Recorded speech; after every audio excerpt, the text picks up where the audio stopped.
So the next thing on our agenda is, it was titled, What is Linguistics and What Can It Do for Me? But Wes actually pointed out that it shouldn't just be for me, the individual, it should be what is linguistics and what can it do for us, for a community. So we've slightly retitled it.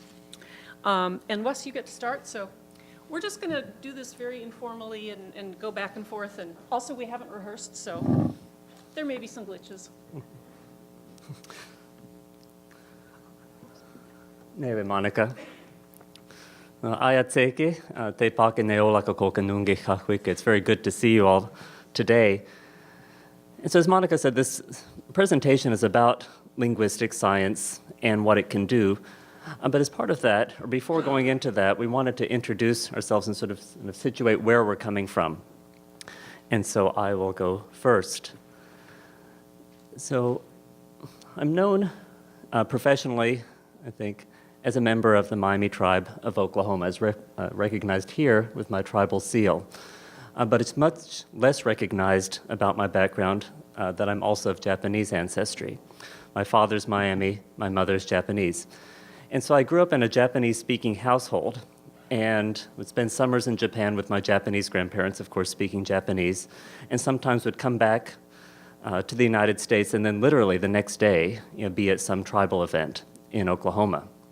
My grandfather, my Miami grandfather, was chief of our tribe for all of my childhood and then quite a bit of my adulthood until he passed away in 2008. But so as part of this, I was always very sort of overtly aware of language use and the fact that people would speak different languages.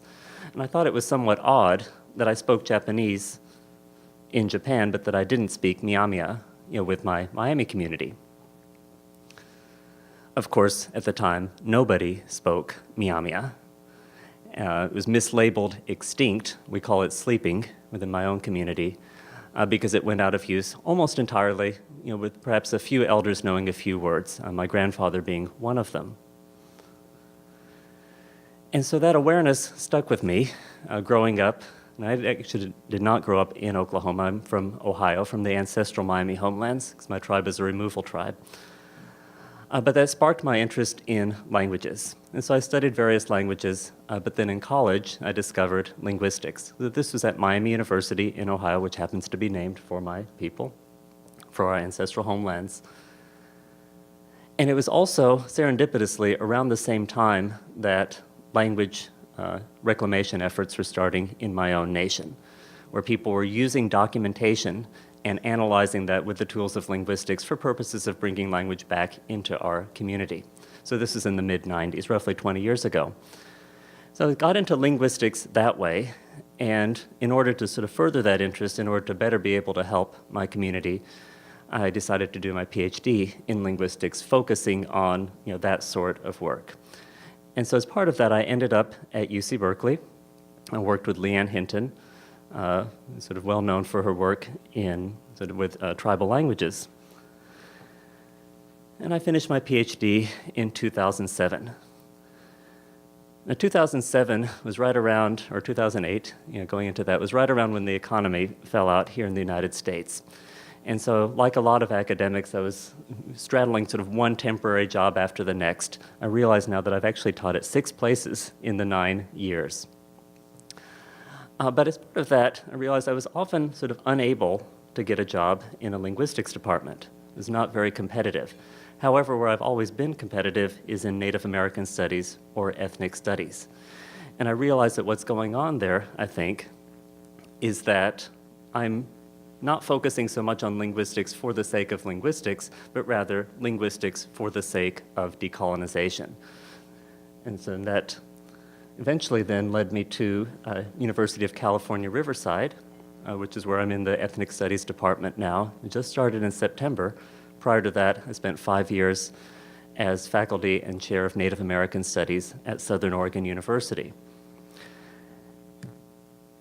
And what I really focus on now is this, what I call language reclamation, and what a lot of people also call revitalization, but I use reclamation in this particular sense as sort of revitalization plus decolonization. And so reclamation, as I define it, goes beyond recognizing the factors that cause language shift to instead actively interrogate and address them in culturally appropriate ways. So in a model of reclamation, it's not sort of linguistics for the sake of linguistics, but linguistic tools for the sake of something else. In a reclamation model, I'm not using a narrow definition of language, but rather community-based definitions, whatever they may be, recognizing, of course, that something like, say, learning how to form a verb might be a goal in a community context, but it probably isn't the end goal. The end goal is something else, something larger, something that speaks to the history that caused that language to go out of use in the first place. So claiming the right to speak a language, for me, is part of reclamation. Being able to respond to people who say, oh, you're never going to be able to do that, is part of reclamation.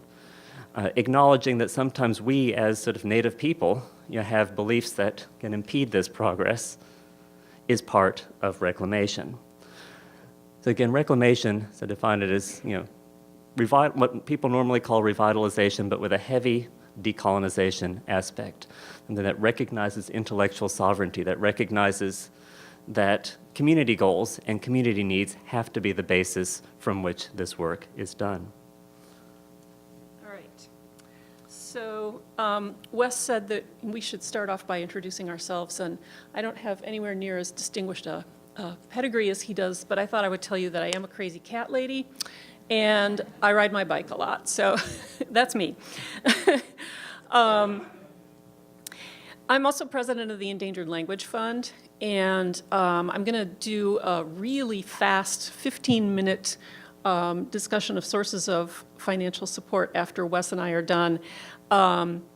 And I will mention the Endangered Language Fund there. We give small grants. They're very small, but they can be very useful for small projects. And I'm very happy to talk to anybody about those later. One thing that I will mention is that I also went to UC Berkeley. I'm afraid I'm a few generations before Wes. He said he finished in 2007, and I finished in 1987, so 20 years before, but also with Leanne Hinton, so we're two generations of Hinton students here. I've worked on Chalcatongo Mixtec, which is an Otomanguean language spoken in Mexico. That's what I wrote my dissertation in.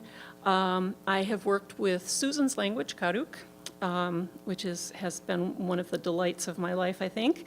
I've worked with Potawatomi, Lindsay's language. And for the last 18 years, I've been working with the Menominee tribe of Wisconsin. And in case that you don't know where the Menominees are from, they're from that funny-shaped box up there in sort of north-central Wisconsin. And I think because I am sort of an older generation, I was definitely raised in the model of working on languages. So I was very much raised as, and when I say raised, I mean linguistically raised in graduate school, trained, to think of these languages as objects that we were interested in. And there was sort of no discussion at that time of, oh, you know what? People speak these languages and you need to interact with the people. But over the many years, obviously linguistics has changed a lot, and I feel like I've changed with it. And I also feel like the Menominee tribe has trained me. They have retrained me so that I am now working with them rather than on them. And that really is my passion in life now, is helping them out in their language revitalization. And I do have some things to say that are reactions to some of the things people were talking about in the discussion, but I'll save those for later, because I think we should probably move on. What we wanted to do next was tell you about just some basics of linguistics. And I know that many of you are linguists, many of you have some linguistics training. We don't, since we've got people from all sorts of backgrounds, we thought we would just start with some really basic things. And the first thing is we're going to start with some possibly surprising things about linguists and linguistics. First of all, not all linguists speak lots of languages, and every single linguist in this room has had the experience of, you say you're a linguist, and people respond and say, oh, how many languages do you speak? And it is true that some linguists speak lots of languages, and I really, really wish I was one of them. I'm not. I'm not very good at learning languages. And that, I think, is that aspect of we do think of language to a certain extent as an object, and we transcribe it phonetically, and we deal with the structures of it and stuff, and we're not so much into speaking it. And we saw this little demonstration with John.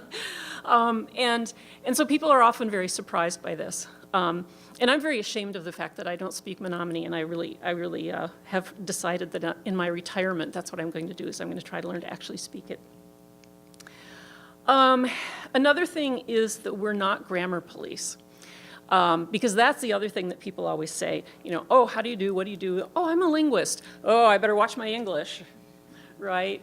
And people think that we're concerned with speaking right. And actually, it's exactly the opposite. There's this motto, words we live by, always descriptive, never prescriptive. Although, as Wes and I have been talking, it's a little more complicated than that. That's a little simplified. But really, we're interested in how people use their languages. And we love all the variation and all the differences. And if I listen to somebody who says things differently than I do, I find it interesting instead of saying, oh, that's bad, that's bad English or something like that. And please pipe up if there's anything you want to add in. Another thing is that we tend to, and this does tie into what we were talking about before, we tend to focus on spoken and signed languages, not written language. And so it's sort of funny that because we produce all these written products, then those written products get used in language revitalization, and then there's this problem that you were talking about earlier where several people talked about it, where students tend to focus on learning to read and write, and we all know, everyone in this room knows that that's not going to help in language reclamation, just to learn to read and write. It's the oral language that's really important. So I'm going to give it over to Wes for a moment. And you were going to introduce how we're going to talk about the history of the field, right? Okay. So following up on Monica, I think one of the themes that sort of came out of her commentary is that linguistics maybe exists in multiple different levels. We can just say the scientific study of language, and that's usually the description that's given at places like the Linguistic Society of America conferences. But of course, it isn't everything and anything. It could be all of those things, but linguistics as a discipline, linguistics as an academic field in the United States, practiced at conferences such as this one, is a smaller thing. And so I want to sort of give an overview of what it is, which I think sort of lends some insight as to what it can do well and what it maybe doesn't do quite as well. So a lot of people have studied language in various ways over the years, but a lot of the early focus here in the United States and in the European tradition that preceded it was focus on what's called philology, which is the history of languages and their relationships. It was recognized by a number of people that languages, say in Europe or in India or in various other places, seem to have sort of systematic similarities, hence suggesting that maybe they came from the same source originally. So that particular tradition got big in Europe, and also then extended here into the United States, questioning, say, well, with these various Native American languages, how are they related to each other? How might we classify them? Meanwhile, early in the 20th century, then this work was becoming more formalized, done by people, by sort of recognized academics, but not in a subfield called linguistics, or not in a field called linguistics, but rather in anthropology. Linguistics, as it's practiced in the United States, grows out of anthropology as it existed in the United States in the early 20th century. So at the time, academic linguists, university linguists, were generally members of anthropology departments. The big focus at the time was interest in language structure, so grammar, so describing grammar, with a heavy focus on describing what gets referred to as unwritten languages, but in this context really means Native American languages. And this is important, well, for a couple of reasons. One, for language reclamation purposes, particularly for languages that have had a period without any speakers, there's a lot of material to work from. Most, or a good part of it, was created in this particular tradition. It also means then that sort of what was true in anthropology at the time has sort of pervaded what people think about, well, anthropology, but also linguistics today. Linguistics as a field, however, split off from anthropology in the 1960s and became more of a cognitive science. So many linguists at this time started to focus on what's called generative grammar. And it's getting at the idea then that humans are able to produce language that they have not actually heard or not actually seen in the case of a signed language. So what must be going on in the mind to allow that? And people became very interested in sort of what that underlying mental structure might be.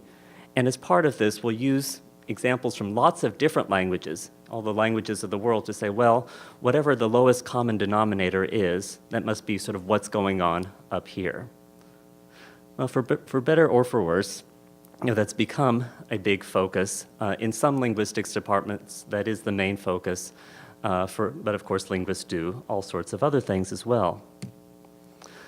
So today we might say that linguistics is all of the above and then some, but also with a recent renewed interest in indigenous languages. And so at the time of sort of when generative grammar was getting really big, people kind of, ironically enough, got away from actual languages into more sort of abstract ways of looking at language. But there's been a move back toward sort of really focusing on indigenous languages. And also, as Monica was alluding to, there's now an increasing focus on how linguistic science can or should help people. Of course, I would say that linguistic science has always been able to help people in various ways, but that doesn't mean that it was an expectation of the field as such. Now there's really a conversation about thinking about this point, the associated ethics when doing linguistic work, particularly with language communities who claim those languages and who may have ways of thinking about language that go far beyond grammar and vocabulary. Nevertheless, that old tradition, sometimes a negative one, persists. It's illustrated in this cartoon from The Far Side, which reads at the bottom, anthropologists, like gotta run away. So speaking to this idea that, say... And they're hiding their TVs and everything. And hiding their TVs, yes. Or hiding language, in the case. This perception, and perhaps in some cases a reality, that somebody from the outside, usually a non-Indigenous scholar, came into my community, took all of this stuff, sort of put it into their own categories, took it away, never gave it back, made us into an object. It's not to say that that can't happen today, because I think in some cases it does, but I don't think it's the norm. And certainly, if somebody sort of were to present that sort of work here at Ellis, well, we can see if this actually happens. I think that there'd be a lot of pushback from the audience. So here again, this says anthropologists. You can also sort of add in the word linguists, recognizing again that linguistics comes from anthropology. So linguistics, as it's practiced today, follows sort of one sort of really core principle, which is that linguists look for patterns. Use comparative evidence within a language or across languages saying, well, what must be going on here? Sort of what is the pattern that I can find? Within these patterns, then there are a number of subfields that get identified. Linguists divide the study of language into these sub-areas and are often named sort of professionally based on the sub-area that we happen to focus on. Of course, not everyone agrees on how many or which ones are important. But again, we tend to specialize in one or a few of these subfields. So I'm going to turn it back to Monica now to talk about some of those core subfields. Okay, so I am just going to run through these fairly quickly. A couple of people earlier said something about the jargon that linguists use, and so this is definitely some of the jargon we use. It's the names of the subfields. So phonetics is the study of speech sounds, and to those of us who have studied linguistics, this is a very familiar picture. And I'll point out that I have only ever once seen it drawn as a woman, but no, I will make no comment on that. And so if you do phonetics, you have to look at actually how sounds are created in the mouth and the anatomy of the mouth, the whole anatomy of the vocal tract, everything that people use. There is, one of the things that Wes and I talked about with this section is let's think with each sub-area, like how could it be used usefully in a community? And one thing that might help if you had people who were learning their native language as a second language, maybe they were speakers of English and trying to learn their language as an adult, phonetics can help us figure out how you make sounds that are unfamiliar sounds. And so, for example, when I worked on Karuk, I remember Karuk has a ch, which is written with an X in the phonetic alphabet. And what we could do using phonetics is I can give you this picture of the vocal tract, and I could explain to someone who can't make that sound, well, here's the part of your tongue you have to move, and you have to do it kind of like an S, but you move this part of your tongue. So I think it could come in handy in that sense. And you were going to mention something about ejectives also? Or no? I'll just sort of echo Monica's point, which is that the study of phonetics, particularly articulatory phonetics, how sounds are made, can be very, very useful when trying to make sounds in other languages. Otherwise, sort of one has to, sort of hear a sound made and then try to reproduce it. And of course, that's how, young children will learn to speak their languages. But as adults, we often have sort of interference from our first languages. We might sort of pick a sound that's similar to but different from the sound in question. And so having a conscious awareness then of what's going on or what type of sound it is can be very, very useful. In my experience, people who've studied phonetics are generally sort of have an easier time pronouncing sounds in new languages that they might be learning. One example of that is with a type of sounds that are called ejectives. A lot of sounds use the air from the lungs. And the air sort of will move up into the vocal tract and then gets expelled in various ways. And depending on what the tongue is doing or what the mouth is doing or various other factors, it'll end up being realized as some sound. But there are also sounds that are common in languages of the United States West and elsewhere that are called ejectives. And these involve sort of closing off the glottis, closing off the throat here. And so if you choke yourself and you try to make a P or a T or a K, it's going to come out as an ejective. And for safety reasons, I don't recommend that you literally do this. But again, sort of having that conscious awareness of why the sound comes out sounding like as an and can be very, very useful. Among other things, I teach a class in which all of the students will choose a Native American language and will learn how to speak it in that class. This class is very sort of artificial in certain ways. We're not working with speakers. We're working outside of community contexts, working largely with written materials for purposes of oral language. But I teach it because it makes a space at universities. It creates a space at universities for people to study a wide variety of native languages that they might not otherwise be able to study. And again, this sort of thing has been very, very helpful, not just with ejectives, but with sounds in general. There's a very closely related subfield called phonology. And here the difference is, this is how the sounds pattern in the language. So here's an example from English. In English, we pronounce our T's in different ways, and just two of the many different ways that we pronounce them is when a T comes at the beginning of a word, we aspirate it. So if I say top, top, top, you can hear that there's this little burst of air. But if I say stop, if it comes after an S, I don't do that, okay? Now this is a case where English spelling actually reflects how English organizes the sounds. English spelling is an absolute nightmare normally, but this is one place where it's actually good.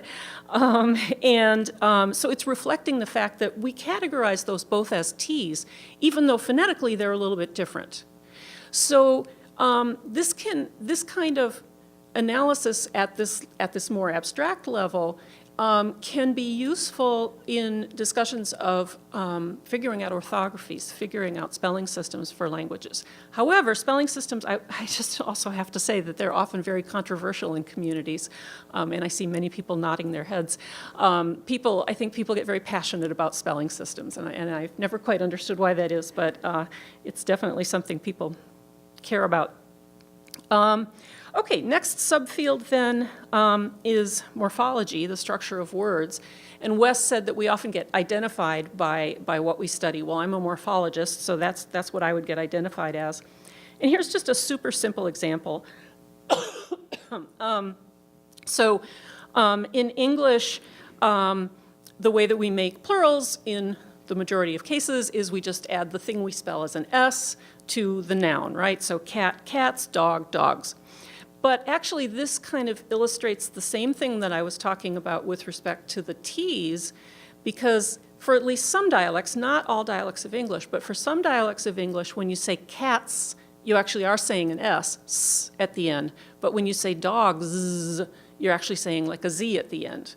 And again, English spelling is just treating it as the plural S. Okay, I'm very aware of this because in the upper Midwest where I come from, many people actually say dogs with an S at the end. So, I'm aware that I can't say everybody says it that way. Now, that's a super simple example because the structure of English words is fairly simple. But I'm guessing that most of you speak languages where the structure of words is much, much, much more complex. And that's why morphologists just love these kinds of languages, because there's so much to look at in the structure of words. So I just pulled 2 words out from class notes just to give you examples. And one of the things that's really common, and you probably have seen this too, is that you can express a whole sentence just with one word, right? So here's a word from Meskwaki, and it's just one word. And it means, then they together kept him in flight from them. Here's a word from Chinook. I came to give it to her. So one word, but it's a whole sentence in English. So that really tells you a lot about the difference in structures of the language, where some languages put a lot of information into words, and other languages do it by having separate words in a sentence.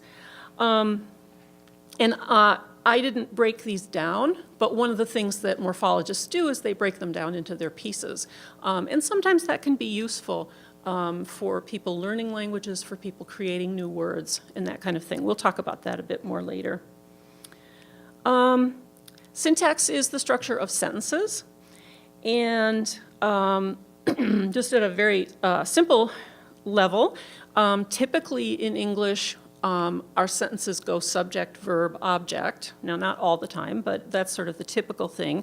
So we could have a sentence like, Pat saw Kim. Pat's the subject, saw's the verb, Kim is the object. But other languages have other orders of words, and they're often more flexible than English. And this is one of the things I've noticed with Menominee, that well, for one thing, there's one elder who I'm still working with, and she'll always say, well, yeah, you would say it, but you should turn it around because, you know, Menominee is backwards. So she always calls Menominee backwards because the word order tends to be the opposite of what we expect. But it's also very flexible. So I looked around and I just found a couple of sentences about potatoes. And so the first one is Nikesponawak, which means I put the potatoes in the pot. And, I left off the opaniak, the potatoes. So the Nikesponawak is I, past tense, put something in a pot. And then opaniak is potatoes, plural. So you have the verb first and then the object afterwards. But you can also say opaniak niponawak akako. And that's, I put the potatoes, it adds in the kettle, but you'll notice that potatoes comes first, so the object comes first. And often, if you ask a speaker, well, what's the difference? Why would you say it this way versus this way? If you're just looking at sentences, often they're kind of going to say, I don't know, you can do it either way. But generally, there is some kind of difference in what you're focusing on. So it's like in the second one, maybe the potatoes are a little bit more important in the story that you're telling or something like that. It's a long, complicated thing, but there are some pragmatic differences. Semantics is the study of meaning, and there are all sorts of different ways that people can study meaning. I think probably a very useful type that we could talk about is lexical semantics, and that's the semantics of word meanings. So what do words mean? And one of the things that you'll find when you work with other languages is that, you know, we tend to think that the way that English packages words is the logical way that words would be packaged, and you would never think that another language might package them differently, but they do. So just a super simple example, kinship terms, and I'm sure you have noticed this with your languages too. In English, we just have the words sister and brother, right? But for example, in Menominee, if a woman is speaking and she wants to say my sister, she says netika, and if she wants to say my brother, she says nikotsemau. If a man is speaking and he wants to say my sister, he says nikotsemau, and my brother, he says nika. So obviously, a woman speaking my brother and a man speaking my sister are the same word, right? So really what it means is it means my sibling of the opposite sex of me. Now, it actually gets much more complicated than this because there are words for older sister, older brother, et cetera, et cetera. But that's just one example of how the meanings of words don't necessarily match up perfectly across languages. And so you really need to be aware of that. And you can't just, you know, if someone who's learning the language says, oh, how do I say sister? Well, it's kind of a long story. And you got to teach them something. So Wes, you want to talk about Miami next? Yeah.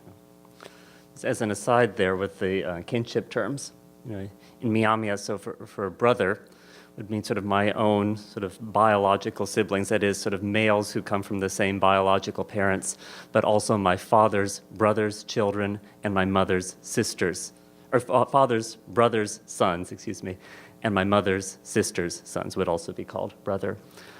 But here's another example, sort of brings together, I'd say, phonology, morphology, and lexical semantics.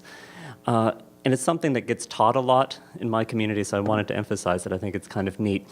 And it's the root awem. Following a convention in linguistics here of using italics for what I'm actually focusing on the word in question, I put a little hyphen after it, meaning that this is not a word by itself. Something else has to attach there at the end. And so we see in the 3 bullet points examples of actual words. The first one, awendoone, peace. The second one, ewe malane, I'm your relative. And the third one, ewe makeke. So they are related to me, meaning my relations. In my tribe, we have a lot of T-shirts that say things like "Teke, ewe makeke," all my relations. You know, a big theme, kinship, defined in its broadest sense in a number of tribal contexts. But I wanted to point this one out because what's key about it and what's revealing about it is that being related and having peace are sort of embedded into the same root. However, it's through an analysis of morphology and through a recognition of phonology that one becomes sort of better able to see that relationship. In a lot of language learning contexts, if I just say, well, how do you say peace? Awenda one. How do you say I'm your relative? Ewe malane. You know, people aren't going to immediately recognize that the first part is actually the same thing, just showing up differently. Part of it is that in the second and the third bullet, the vowel at the beginning of the word is different. It's changed from a to a. This is something called initial change. It's common in Algonquian languages, a reason I won't go into. But if somebody is aware of that phenomenon, it becomes much easier to spot that it's actually the same thing. Moreover, the root itself ends in in an m, but in the first example, it ends in an n. So what's going on there, and this is where phonetics, as well as phonology will help, is that T is made with the tongue touching what's called the alveolar ridge, and you can make one t, t. and making an N involves the same movement, except in this case you're holding it there and then the air is moving out of the nose. And so it's relatively common in languages for nasal sounds, for M's and N's and so on, to move, to sort of match the where the tongue is placed for the consonant that comes immediately afterward. It's a very, very natural change. It's not that somebody couldn't perhaps sort of recognize that it's the same root there, but again, with that particular knowledge, we're able to find this relationship, that relationships bring peace. So. Okay. Next subfield we're going to mention is discourse, which is the study of connected speech. And there are all different types of connected speech. So, for example, conversation, narratives, stories, texts, I mean, anything that's bigger than just one single sentence. And what I put in there is a little excerpt from a Karuk story called Coyote's Journey. And one of the things that I really love when I look at Karuk stories is, and this actually comes up a lot with the Menominees too, and maybe in your languages too, I don't know. Do you have this thing where there's lots of little words? And the elders always say, yeah, there's these little words, and you say, well, what does this mean? And they say, well, I can't really define it. It just doesn't really have a translation. But it's just this, and then I say, well, is it okay if I leave it out? And they say, well, sure, but it doesn't really sound right. So these little words, often what they're doing is they're structuring the discourse. I mean, there's other things that they do, but one of the things they do is they structure the discourse. And so in Karuk stories, here's a, I hope it's big enough that you can see it. I've highlighted, there's a word kari and a word khas. And then sometimes they occur together and sometimes they occur apart. And they get translated, you can see across it that gets translated as and, or and then, or so. And what they have the function of moving the story along, and they're structuring the story. And there's a field of study called ethnopoetics where they actually try to write out the stories showing that structure more explicitly. I'm not 100% convinced that it's the right way to do it, but it's a really intriguing idea. And what it does is it really emphasizes the importance of these little words that if you're coming from an English point of view, you might not pay any attention to them because they don't really seem, well, they're just not necessary, they're not obligatory, right? But they are, they're really important. So is this something that you recognize from your languages? I see a few nodding heads and yeah, and Lindsay back there, I remember we had worked on Potawatomi quite a bit with those little words. Okay, there's a subfield called historical linguistics, and this kind of cuts across everything. And Wes mentioned before that in the early days of linguistics, before we actually had a field called linguistics, basically what people were doing is they were looking at language relationships. So it's very common for linguists to try to make family trees, just like somebody's actual human family tree, for languages, trying to figure out what language is related to what. It's always a bit of an idealization because languages also affect each other. I mean, it's not just a question of how they're related genetically. There's lots of borrowing. If languages come in contact, they sometimes change to be more like each other. So there's a lot going on there, but that's sort of the main thing in historical linguistics. So I'll turn it over to you. Just mention with historical linguistics, so people will use lots of examples, right? And then from that, they'll, again, sort of reconstruct what the most likely sort of historical source would be. And in doing so can actually sort of reconstruct a parent language, one for which there isn't any attested evidence, but that we can sort of assume must have been there based on all of the things that come out of it. That can be very useful in situations such as Miamia, or in my community, where we're relying entirely on historical documentation and certain things might be missing. In fact, certain things will be missing.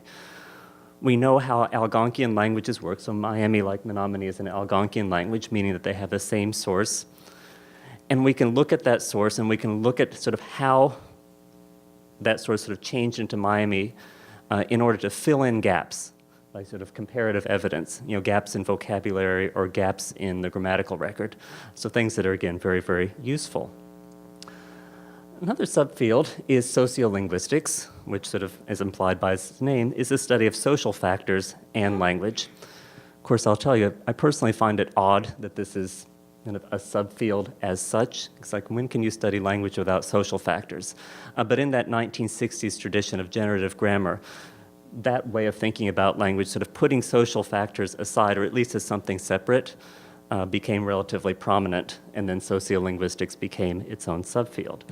This could include, on a very basic level, things like, do men and women speak differently? Or rather, we might say in the more modern sense, how do people sort of articulate gender identities through their speech? So under what circumstances? For what purposes? Sociolinguistics, and also this is very important for our purposes here, identify how ideas about groups of people get associated with the languages that those groups of people speak.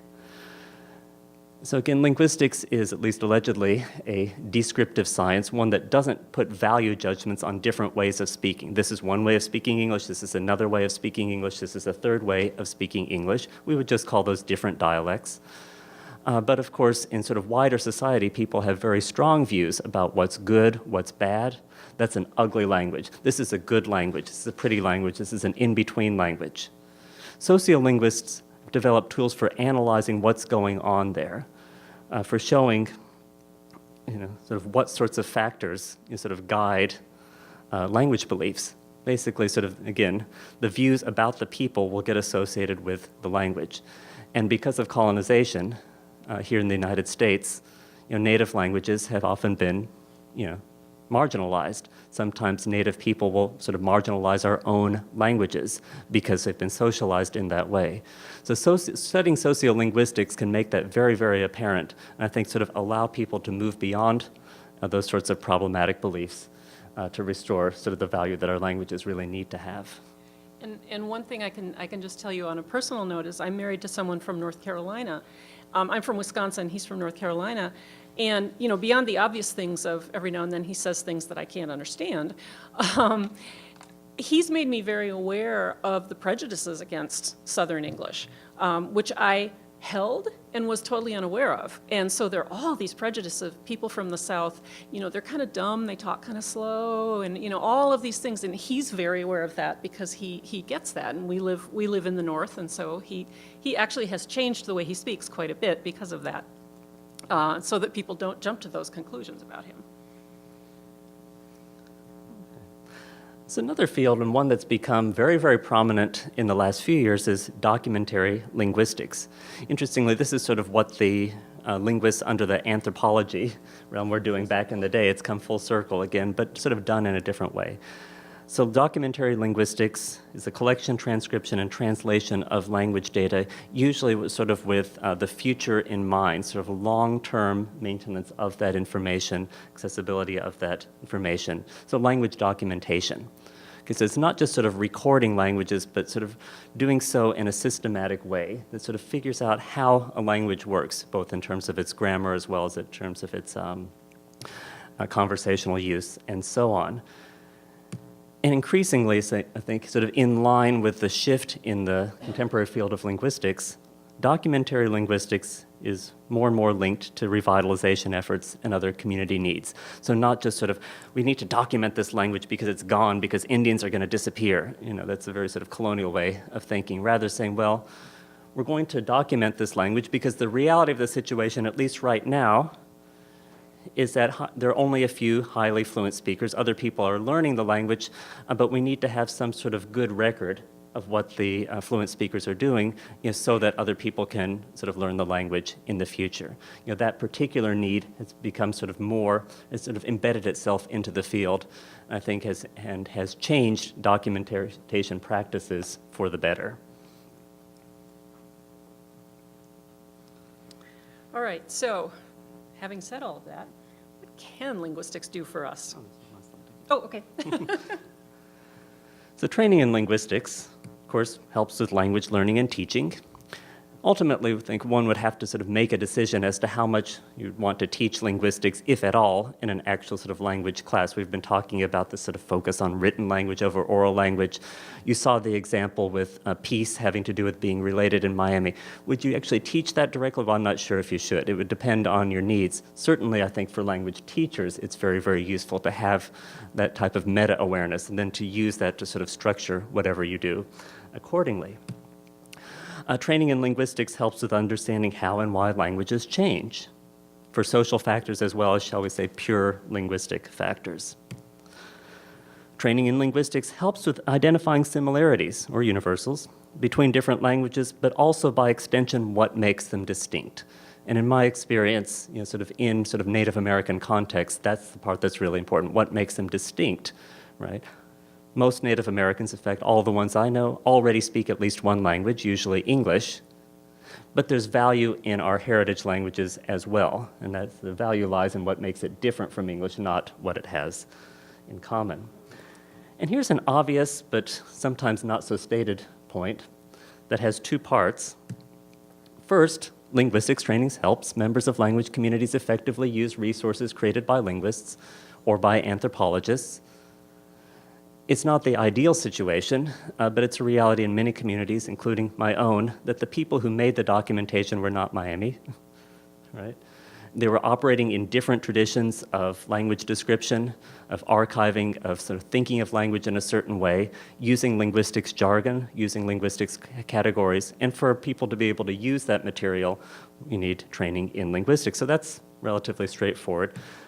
But here's the second part, is that I think that training in linguistics provides an avenue to bring new insights to the study of language. So again, linguistics, we can say, is the scientific study of language. But what happens in the Linguistic Society of America or in linguistics departments is really just a subset of the potential scientific study of language. It's a subset that kind of has a Western tradition that I think causes people to miss certain things. They have sort of relatively narrow ways of looking at languages. One of the reasons I'm so excited about this particular workshop, or about sort of having more sort of linguistics in tribal colleges and universities, is that it's a way of responding to that, of bringing more people who have different ways of thinking about language into the field so that the field itself can become better. It's not just about sort of taking what's already there and teaching it to native people, but rather sort of native people bringing in our own cultural traditions to make linguistics, more whole. Now is it me? Yeah. Okay. I wrote in here, transition to Monica's example. Transition to Monica's Yay. example. Okay.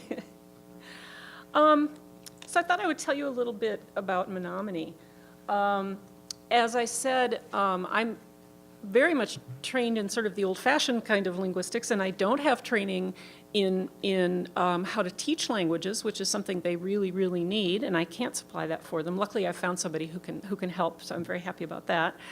Right now, they're working towards having an immersion school. The situation with the speakers right now is that they say there's maybe less than 5 speakers. It's a little hard to say. I only know of one speaker, and she grew up speaking the language, but then she lived off the reservation for her whole life in Chicago and didn't use the language. And she's very hesitant about her knowledge sometimes. And she also does not want to make up new words. She doesn't feel comfortable creating words. And so this is a problem. If you're going to have an immersion school, you need new words. You need words for all of these topics that you're going to teach. You're going to teach math in the language. Well, you need words for math, science, everything. So I'm going to give you an example. They asked me to help them come up with a word for sharpener, like a pencil sharpener. And I should also mention that when I say they, there's a kind of a committee, the Language and Culture Commission, and that's who I mostly work with, and they're the people who are running right now a training program for a set of teachers who hopefully will be the immersion teachers, but they're teaching them the language, so they themselves are in immersion right now. And there are two main people who are very, very proficient second language speakers, but again, not 100% fluent. And so often they want to come up with a new word, but they just can't quite figure out how they would come up with it. Well, that's where they email me, and I sit down, and I'm like their little grammar book. I sit down and I work things out. So I thought I would just walk through this. I don't expect you to follow all the details, but what I did is I looked up in the dictionary and I found this word, ke nakotam. He or she sharpens or makes a point on it by cutting or whittling. And I know that there's a suffix kan that creates instruments, so the instrument for doing something, the thing that does something. Now, to get that kan onto the verb, I know that I have to remove the ending first, and the ending in this case is the am, so I remove the ending. Now, I can't add kan directly to that because you can't have a tk, because this verb, ke nakot, the verb piece without the ending on it ends in a t, and you can't just have a k. So what you have to do is put an e between them. So then that would give me ke nakot, and then an a sound, and then kan. But we're not done yet, because if you've got a T that comes before an E like that, it becomes what they write as a C, which is ch. So finally, I get to ke nakotikan, which would be sharpener. So I know the rules of the language as a linguist, and I can apply them almost. I mean, it's very much like math, right? I can sit down and do this little calculation. I am not a speaker of the language, but I can help them in this way. So I thought this was sort of a nice example of how a linguist who doesn't speak the language can help with this very critical need for an immersion school. And actually, we've got a project this year where we're trying to make up as many words as we can. So, and I'm in my element. I mean, this is what I love doing, so it's really fun.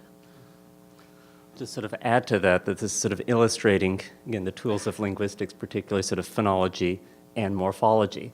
Monica was saying you can't have a TK. That's specific to Menominee. I mean, it's having a T at the end of one syllable and followed by something that starts with a K is perfectly possible. Yes. Right? But in Menominee, it isn't. And so there's some sort of pattern that she's identified or that other people have identified, and then you can newly apply that pattern here. Also with the T before E becoming C or ch. Yeah, which may be familiar to some of you right. speakers, right? Yeah, certain sounds and certain combinations tend to change in certain characteristic ways. The study of phonetics or recognition of phonetics can be very, very helpful in identifying why those things are the way they are. Particularly, say, with like s followed by E, often will become sh.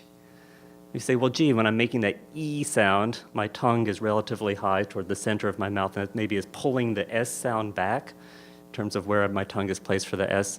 And it can explain those things, but then also sort of allow people to fill in gaps that might exist.